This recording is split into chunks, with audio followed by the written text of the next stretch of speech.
This video is for educational purpose. Everything you will listen in this video is taken from internet or any book or any documentary which is available for public.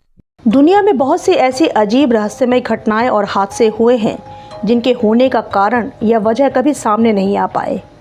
उनसे जुड़े सवालों के जवाब जब विज्ञान से नहीं मिले तब इन्हें भूत प्रेत से जोड़कर पैरानॉर्मल इंसिडेंट करार दे दिया गया। भूत प्रेत होते हैं या नहीं, इस मामले में लोग अपने अपने तर्क देते हैं। कुछ लोग एलियंस, टाइम ट्रैवलिंग या अदर पैरेलल डायमेंशन जैसी बातों को तो बहुत दृढ़ता से मानते हैं, लेकिन पैरानॉर्मल या भूत प्रेत जैसे विषयों पर अक्सर सवाल खड़े करते हैं। जबकि पुनर्जन्म के किस्से और दुनिया भर के हॉन्टेड प्लेसेस से जुड़ी घटनाएं इसके उदाहरण हैं। ऐसी ही कहानियां जुड़ी हैं दुनिया के one of the most haunted hotel the Cecil hotel से। यहाँ अजीब और रहस्यमय घटनाओं की लंबी लिस्ट है। 2013 में हुई एलिसा लैम की रहस्यमय मौत ने तो जैसे इस होटल के हॉन्टेड होने पर मोहर ही लगा दी। 10 साल पुराने इस केस के रहस्य का आज तक खुलासा नहीं हो पाया है।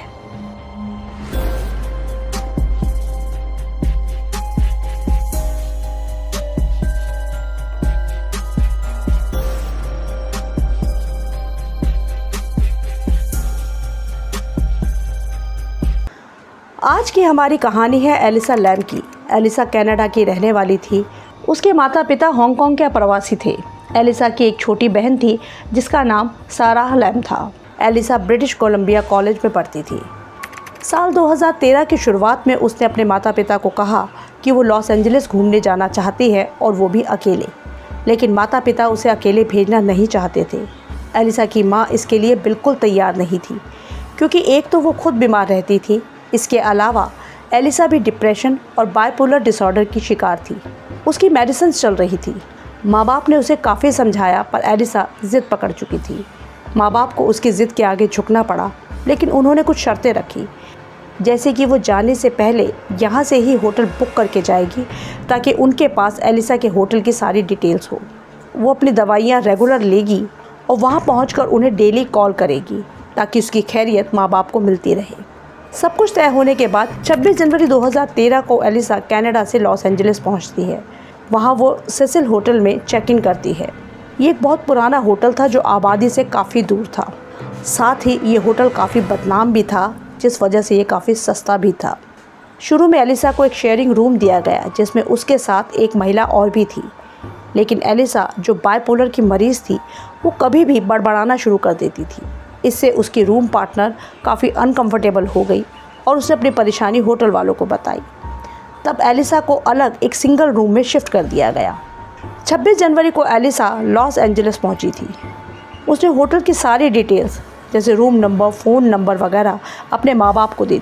अगले दिन से वो लॉस एंजलिस घूमना शुरू करती है। वो रोज़ नई नई जगह पर घूमती और रात को नियम से अपने माँ बाप से फ़ोन पर बात करती। 27, 28, 29, 30 तक ये नियम चलता रहा। 31 जनवरी को उसे सेसिल होटल से चेकआउट करना था। उससे पहले वो पास की एक शॉप में जाती है जहाँ से वो अपने माता पिता के लिए गिफ्ट्स खरीदती है, जिसमें कुछ किताबें और म्यूज़िक एल्बम भी थे। वो होटल वापस आ जाती है। 31 जनवरी को होटल से चेकआउट का प्रोग्राम एलिसा के माँ बाप को पता था। वो एलिसा के फ़ोन का वेट कर रहे थे। तय समय के हिसाब से एलिसा का फ़ोन नहीं आता। काफ़ी देर वेट करने के बाद वो खुद भी उसे फ़ोन ट्राई करते हैं, लेकिन उसका मोबाइल नहीं लग रहा था। काफ़ी समय बीत जाता है। अब माँ बाप को चिंता होने लगी। उन्होंने होटल रिसेप्शन पर फ़ोन करके अपनी परेशानी बताई। उन्होंने होटल स्टाफ को बताया कि उनकी बेटी की तबीयत ठीक नहीं रहती है, इसलिए प्लीज़ वो उसे ढूंढकर हमारी बात उससे करवाएं। होटल स्टाफ ने अब एलिसा को ढूंढना शुरू किया। वो अपने रूम में नहीं थी, जबकि उसका सारा सामान रूम में ही था। पूरे होटल में उसे ढूंढा जाता है, पर वो नहीं मिलती। अब एलिसा के माँ बाप के कहने पर होटल वाले पुलिस को खबर करते हैं। पुलिस आती है। वो भी अपने तरीके से एलिसा को ढूंढती है और सबसे पूछताछ करती है, लेकिन एलिसा की कोई खबर नहीं मिलती। होटल के CCTV फुटेज चेक किए जाते हैं। होटल काफ़ी पुराना था, इसके कई कैमरास तो बंद ही मिलते हैं, लेकिन फिर भी एक CCTV फुटेज में एलिसा लिफ्ट में नज़र आती है। ये इकलौती CCTV फुटेज थी जिसमें शायद आखिरी बार एलिसा दिखाई दी थी। अक्सर हम जब भी लिफ्ट में जाते हैं उसका दरवाज़ा कुछ सेकंड्स के बाद ही बंद हो जाता है। इस CCTV फुटेज में एलिसा लिफ्ट में आती है, लेकिन एलिसा के लिफ्ट में अंदर आने के बाद दरवाज़ा लगातार खुला रहता है। अब इस लिफ्ट के अंदर एलिसा की हरकतें बहुत अजीब थी। वो कई बार बाहर झांकती है, जैसे किसी का इंतजार कर रही है या किसी से छुप रही है। कभी लिफ्ट के कोने में जाकर खड़ी हो जाती है।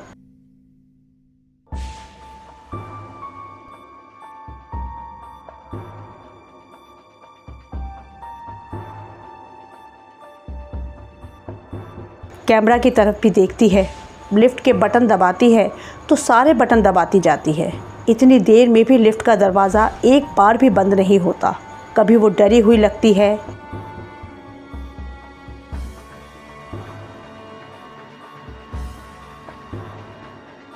एक बार वो लिफ्ट से बाहर निकलकर खड़ी होती है, तब लगता है जैसे वो किसी से बातें कर रही है, लेकिन वहाँ कोई और नज़र नहीं आ रहा था। इतनी देर तक भी लिफ्ट का दरवाज़ा बंद नहीं होता है। कुछ देर खड़े रहने के बाद वो वहाँ से चली जाती है, लेकिन इस बार उसके जाने के बाद लिफ्ट का दरवाज़ा बंद हो जाता है। इसके बाद वो किसी और कैमरा फुटेज में नज़र नहीं आई। जब पुलिस को कोई और सुराग हाथ नहीं आया तो पुलिस ने इस वीडियो को ही इंटरनेट पर डालकर लोगों से इसकी जानकारी ढूंढने के लिए मदद मांगी, लेकिन जल्दी ही ये वीडियो वायरल हो गया, क्योंकि इसमें एलिसा का अजीब बिहेवियर, इतनी देर तक लिफ्ट का दरवाज़ा ना बंद होना, एलिसा का किसी से छिपना, किसी से बातें करना, जबकि लिफ्ट में बाहर और अंदर आसपास कोई भी नहीं था। यही वजह थी कि ये वीडियो वायरल हुआ और लोग इसके बारे में चर्चा कर रहे थे।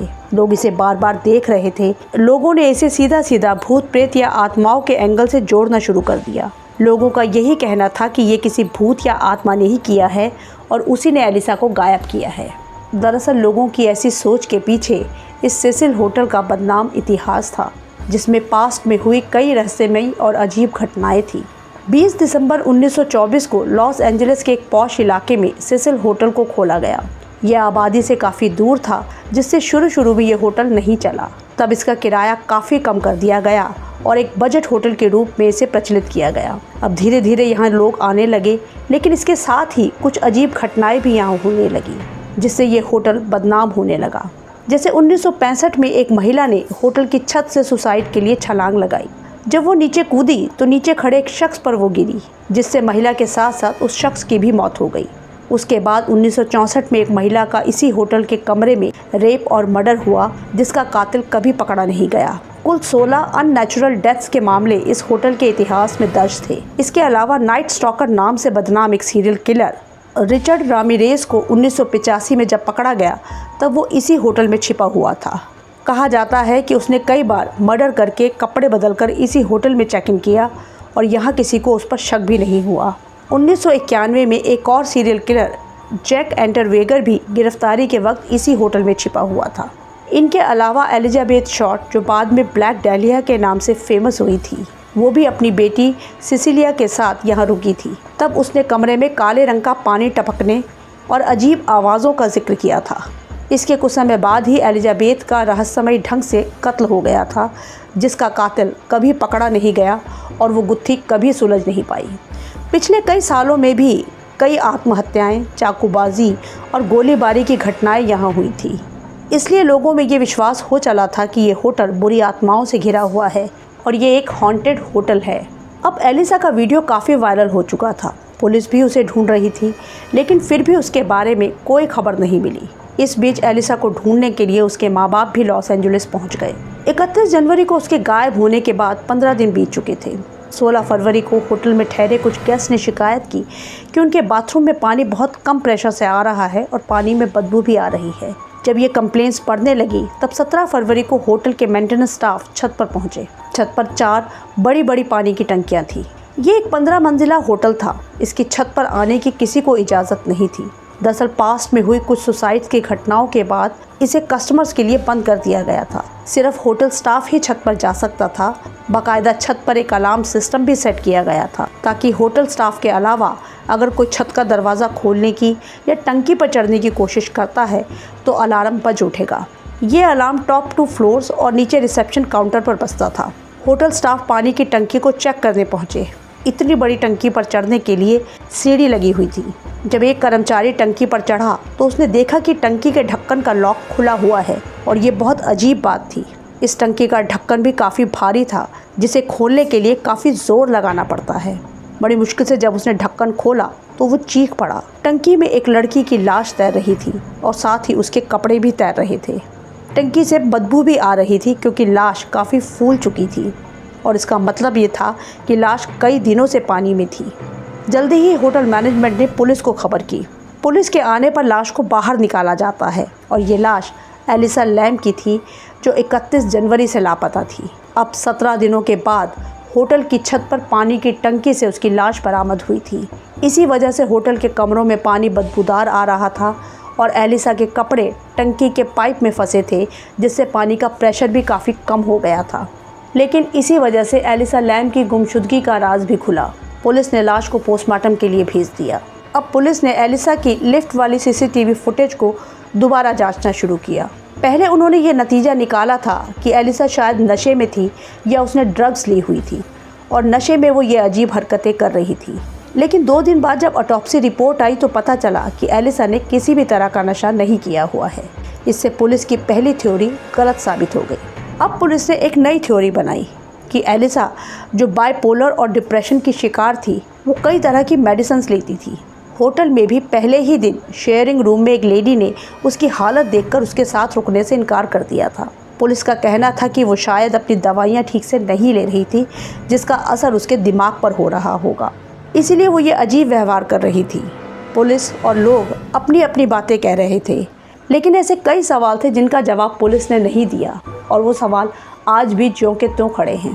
पहला ये कि एलिसा ने अपनी इस जर्नी के लिए एक बदनाम होटल को क्यों चुना। अक्सर लोग अकेले घूमने जाने से पहले गूगल पर काफ़ी सर्च करते हैं, तो क्या एलिसा को इस होटल के बारे में नहीं पता था या उसने जानबूझकर इस होटल को चुना था। 31 जनवरी को एलिसा को लिफ्ट से अपने 5th फ्लोर तक जाना था, तो उसने सारे बटन क्यों दबाए, इतनी देर तक लिफ्ट स्टार्ट क्यों नहीं हुई और लिफ्ट का दरवाज़ा इतनी देर तक बंद क्यों नहीं हुआ। लेकिन लास्ट में एलिसा के लिफ्ट से बाहर जाते ही दरवाज़ा अचानक बंद हो गया। इसी फुटेज में वो कई बार लिफ्ट से बाहर जाती है, बाहर खड़े होकर किसी से बातें करती दिखाई देती है, जबकि वहाँ कोई नहीं था। इतनी देर में भी दरवाज़ा बंद नहीं होता। वो बार बार लिफ्ट से बाहर झांकती है, जैसे किसी को ढूंढ रही थी। किसी से बचते हुए लिफ्ट के कोने में छुप जाती है। तो वो ऐसा क्यों कर रही थी? वो इतनी डरी हुई और घबराई हुई क्यों थी? पर इनमें सबसे बड़ा सवाल ये था कि वो बिना किसी की मदद के होटल की छत तक कैसे पहुंची। छत पर अलार्म सिस्टम लगा हुआ था, अलार्म क्यों नहीं बजा? अलार्म बंद करने का सिस्टम भी सिर्फ होटल वालों को ही पता था। तो क्या होटल स्टाफ में से किसी ने उसकी मदद की थी या उसकी हत्या में किसी होटल स्टाफ का ही हाथ था? छत पर एलिसा पानी की टंकी तक क्यों और कैसे पहुंची? इतनी बड़ी टंकी के ढक्कन का लॉक उसने कैसे खोला? टंकी के भारी भरकम ढक्कन को खोलना एलिसा जैसी कदकाठी की लड़की के लिए संभव नहीं था। फिर एलिसा के टंकी में कूदने के बाद ढक्कन कैसे बंद हुआ? अंदर से एलिसा ऐसा नहीं कर सकती थी क्योंकि टंकी काफी बड़ी थी और ढक्कन बहुत भारी था। अगर एलिसा को सुसाइड करना ही था तो वो छत से भी कूद सकती थी या कमरे में बाथ टब में भी डूब कर मर सकती थी। पोस्टमार्टम रिपोर्ट में एलिसा की मौत का कारण पानी में डूबना ही बताया गया, लेकिन ये हत्या थी या आत्महत्या ये साबित नहीं हो सका। ये ज़रूर पता चला कि उसकी मौत को 2 हफ्तों से ज़्यादा हो चुके थे, यानी 31 जनवरी को ही उसकी मौत हो चुकी थी। लिफ्ट से लेकर छत तक जाने के रास्ते में होटल स्टाफ या किसी और कस्टमर ने एलिसा को नहीं देखा। ऐसा कैसे पॉसिबल था? छत तक जाने के रास्ते के किसी और कैमरे में भी एलिसा नजर नहीं आई। ऐसे बहुत से सवालों के जवाब पुलिस को नहीं मिले और इस तरह एलिसा की मौत एक पहेली बनकर ही रह गई। इस बीच एलिसा के माँ बाप ने सिसिल होटल पर मुकदमा भी किया था कि होटल में कस्टमर की सुरक्षा की जिम्मेदारी होटल और उसके स्टाफ की होती है। ऐसे में अगर कोई छत या टंकी तक पहुंचता है तो ये सुरक्षा में भारी चूक थी। तब होटल की तरफ से वकील ने भी होटल का बचाव करते हुए तर्क दिया कि जैसे कस्टमर की सुरक्षा होटल की जिम्मेदारी है, वैसे ही कस्टमर्स के लिए भी कई रूल और रेगुलेशंस होते हैं जिन्हें कस्टमर्स को निभाना चाहिए। अब अगर कोई रूल तोड़कर रिस्ट्रिक्टेड एरिया में चोरी छिपे जाता है तो होटल उसकी सुरक्षा कैसे कर सकता है और इसकी जिम्मेदारी होटल की नहीं बनती। अब अदालत में भी ये तर्क माना गया और फैसला सिसिल होटल के पक्ष में हुआ। होटल ये केस तो जीत गया, लेकिन एलिसा के इस केस के बाद सिसिल होटल पर हॉन्टेड होने का एक तरह से ठप्पा ही लग गया। इतिहास में हुई कई घटनाओं में से एलिसा का केस ही सबसे रहस्यमयी माना जाता है, जिसका आज तक खुलासा नहीं हो सका। एलिसा का लास्ट वीडियो इसका सबसे बड़ा सबूत था। लोग भी इसे भूत प्रेत या आत्माओं से जुड़ा इंसिडेंट ही मानते हैं। सन 2005 में डार्क वाटर नाम से एक फिल्म आई थी, जो 2002 की एक जापानीज फिल्म का रीमेक थी, जिसमें ऐसे ही फ्लैट की छत से काला पानी टपकता है। लिफ्ट में डरावनी घटनाएं होती हैं। उसमें भी पानी की टंकी में एक बच्ची की लाश मिलती है। पर हैरानी की बात यह है कि वो फिल्म 2005 में आई थी और एलिसा के साथ ये सब 2013 में हुआ था। उसके बाद भी इस होटल के कई मालिक बदले, कई बार इसे फिर से खोलने की कोशिश की गई। 2017 में ऑफिशियली इसे रेनोवेशन के लिए बंद कर दिया गया, जो कि $100 मिलियन का एक बड़ा प्रोजेक्ट था। 2021 में एक प्राइवेट फर्म के अंडर इसे एक रेजिडेंशियल बिल्डिंग के तौर पर फिर से खोला गया है। इसमें एक रेस्टोरेंट भी है। अपने अतीत से दूरी बनाने के लिए इस होटल का नाम भी बदलकर destination stay on main hotel रख दिया गया है। एलिसा लैम और सिसिल होटल से जुड़ी पूरी कहानी रियल फुटेजेस और इंटरव्यू के साथ नेटफ्लिक्स पर एक सीरीज के रूप में 2021 में रिलीज की गई, जिसका नाम था crime scene vanishing at the Cecil hotel. अगर आपको हमारा काम पसंद आ रहा है तो वीडियो को लाइक और चैनल को सब्सक्राइब जरूर कर लें। मिलते हैं नेक्स्ट वीडियो में।